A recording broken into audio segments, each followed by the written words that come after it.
வணக்கம் மாணவர்களே, நாம் இந்த வீடியோவில் 3ஆம் வகுப்பு 3ஆம் பருவம் தமிழ் உள்ளங்கையில் ஓர் உலகம் இந்த பாடத்திற்கான புத்தக பயிற்சி வினாக்களை தான் பார்க்க போகிறோம். முதல்ல சரியான விடையை தெரிவு செய்வோமா? கேள்வி எண் 1. ஏற்றம் என்ற சொல்லின் பொருள் டேஷ். ஏற்றம் என்ற சொல்லின் பொருள் டேஷ். இதற்காக சோர்வு, தாழ்வு, உயர்வு, இரக்கம் அப்படின்ட்டு 4 தெரிவுகள் கொடுத்துருக்காங்க. மாணவர்களே, ஏற்றத்துடைய பொருள் என்னவாக இருக்க முடியும்? கரெக்ட், உயர்வு. ஏற்றம் என்ற சொல்லின் பொருள் உயர்வு. கேள்வி எண் 2. என்று கூட்டல் இல்லை இச்சொல்லை சேர்த்து எழுத கிடைப்பது டேஷ். இதற்கான விடை ஆப்ஷன் ஆ கொடுத்துருக்காங்க பார்த்தீங்களா? முதல்ல என்றில்லை, இதுதான் சரியான பதில். என்று கூட்டல் இல்லை இச்சொல்லை சேர்த்து எழுத கிடைப்பது என்றில்லை. என்றில்லை. அடுத்ததாக கேள்வி எண் 3. முன்னே என்ற சொல்லின் எதிர்ச்சொல் ஆப்போசிட் கேட்டிருக்காங்க. முன்னே அதற்கு ஆப்போசிட் என்னவா வர முடியும்? எதிரேவா, பின்னே, உயரே, கீழேன்னு 4 கொடுத்துருக்காங்க. எது மாணவர்களே சரியாக இருக்கும்? கரெக்டாக சொல்லிட்டீங்களே, பின்னே தான் சரியான பதில். முன்னே என்ற சொல்லின் எதிர்ச்சொல் பின்னே. முன்னே, பின்னே. அடுத்ததாக கேள்வி எண் 4. கணினி டேஷ் வழியே அனைவரையும் இணைக்கிறது. கணினி எதன் வழியே அனைவரையும் இணைக்கிறது? கரெக்ட் ஆன்சர் இணையம். ஆன்லைன்னு சொல்லுவோம் பண்ணுறீங்களா, இன்டர்நெட். இணையம், இதுதான் சரியான பதில். கணினி இணையம் வழியே அனைவரையும் இணைக்கிறது. மாணவர்களே, அடுத்ததாக வினாக்களுக்கு விடையளிக்க கேள்வி எண் 1. தகவல்களை எதன் வழியே எளிமையாக பெற முடியும்? தகவல்களை எதன் வழியே எளிமையாக பெற முடியும்? பதில், தகவல்களை இணையத்தின் வழியே எளிமையாக பெற முடியும். தகவல்களை இணையத்தின் வழியே எளிமையாக பெற முடியும். அடுத்ததாக கேள்வி எண் 2. கணினியின் பயன்கள் குறித்து இப்பாடலின் வழியே நீ அறிந்து கொண்டவற்றை கூறுக. கணினி, இணையம், இதனுடைய பயன் இந்த பாடல் மூலியமாக நம்ம என்ன தெரிஞ்சுக்கிட்டோம் அப்படிங்கிறத ஒரு தொகுத்து நம்மளே எழுத சொல்லியிருக்காங்க. நாம் ஒரு 4 பாயிண்ட்டாக என்ன பண்ணிடலாம், எழுதிடலாம் ஸ்டூடெண்ட்ஸ். கடித போக்குவரத்தை விரைந்து செயல்படுத்துகிறது. கடித போக்குவரத்தை விரைந்து செயல்படுத்துகிறது. சிறந்த தகவல் களஞ்சியமாக செயல்படுகிறது. சிறந்த தகவல் களஞ்சியமாக செயல்படுகிறது. எந்த செய்தியையும் உடனடியாக எடுத்து தருகிறது. எந்த செய்தியையும் உடனடியாக எடுத்து தருகிறது. உள்ளதை உள்ளபடி காட்டும் கண்ணாடியாக கணினி செயல்படுகிறது. உள்ளதை உள்ளபடி காட்டும் கண்ணாடியாக கணினி செயல்படுகிறது. இதில் நீங்கள் 4மே எழுதினாலும் சரி, இல்லை உங்களுக்கு தெரிந்த 2, 3 எழுதினாலும் சரிதான் மாணவர்களே. அடுத்ததாக என்ன சொல்லியிருக்காங்கன்னா, ஒரே ஓசையில் முடியும் சொற்களை தெரிவு செய்து எழுதுவோமா? நாம் படித்த அந்த உள்ளங்கையில் ஒரு பாடலில் ஒரே ஓசையில் முடிகிற மாதிரி சொற்கள் எங்கெங்கே இருக்குது, எது எது அப்படின்னு கண்டுபிடிச்சு நம்மளை எழுத சொல்லியிருக்காங்க. ஏற்கனவே புத்தகத்திலே 2 என்ன பண்ணிட்டாங்க, எழுதிட்டாங்க. என்ன எழுதியிருக்காங்கன்னா, காட்டிடுவேன், தந்திடுவேன், காட்டிடுவேன், தந்திடுவேன். 2த்துக்குமே கடைசியில் வேன் வேன்னு ஒரே சவுண்டில் ஒரே ஓசையில் முடிஞ்சிருக்கு. இப்போ நாம் மீதி இருக்கிறதெல்லாம் கண்டுபிடிச்சி எழுதிடலாமா ஸ்டூடெண்ட்ஸ்? ரொம்ப ரொம்ப ஈஸி தானே, நீங்களே கண்டுபிடிச்சிருவீங்களே ஈஸியாக. இருந்தாலும் நானும் பதிலை சொல்லிடுறேன். அடுத்ததான் நம்ம எழுத போகிறது எனக்கில்லை, என்றில்லை. எனக்கில்லை, என்றில்லை. சொல்லிடுவேன், செய்திடுவேன். சொல்லிடுவேன், செய்திடுவேன். இன்னும் கூட இருந்தால் அதையும் நீங்கள் எழுதிக்கலாம் ஸ்டூடெண்ட்ஸ். அடுத்ததான் என்ன சொல்லியிருக்காங்கன்னா, விசைப்பலகையில் உள்ள எழுத்துக்களை கொண்டு சொற்களை கண்டறிவோமா அப்படின்னு சொல்லிட்டு ஒரு மஞ்சள் கலரில் கட்டம் போட்டு கட்டத்துக்குள்ளே ஒரு எழுத்துக்களை என்ன பண்ணியிருக்காங்க, எழுதியிருக்காங்க.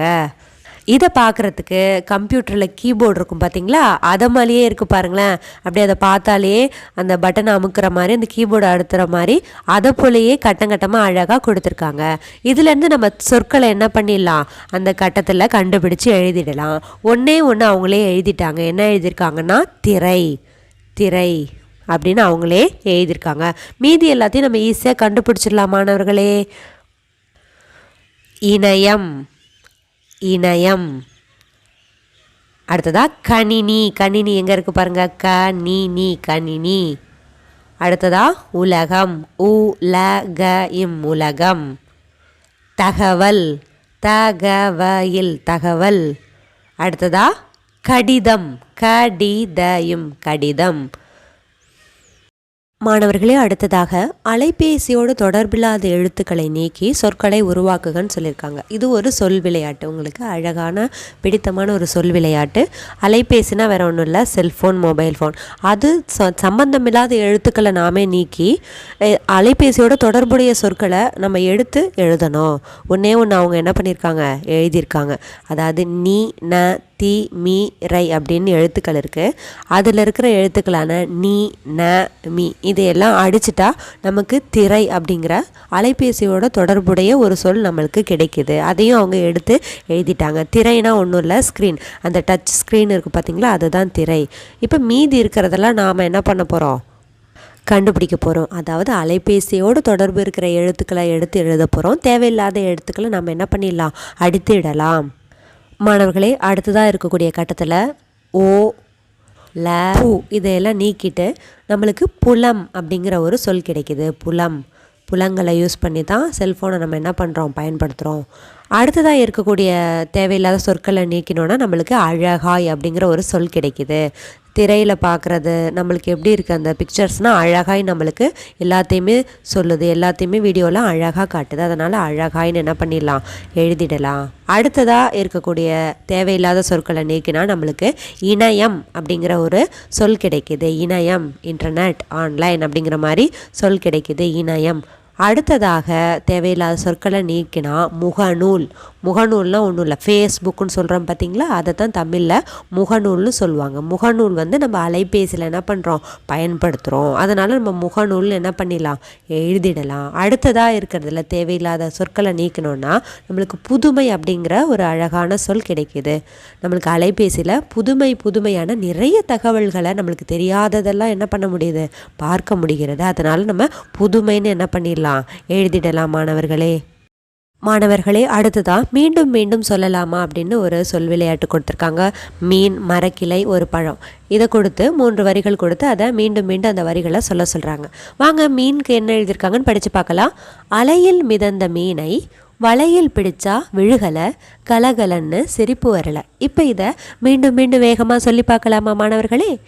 அலையில் மிதந்த மீனை வலையில் பிடிச்சா விழுகல, கலகலன்னு சிரிப்பு வரல. அலையில் மிதந்த மீனை வலையில் பிடிச்சா விழுகல, கலகலன்னு சிரிப்பு வரல.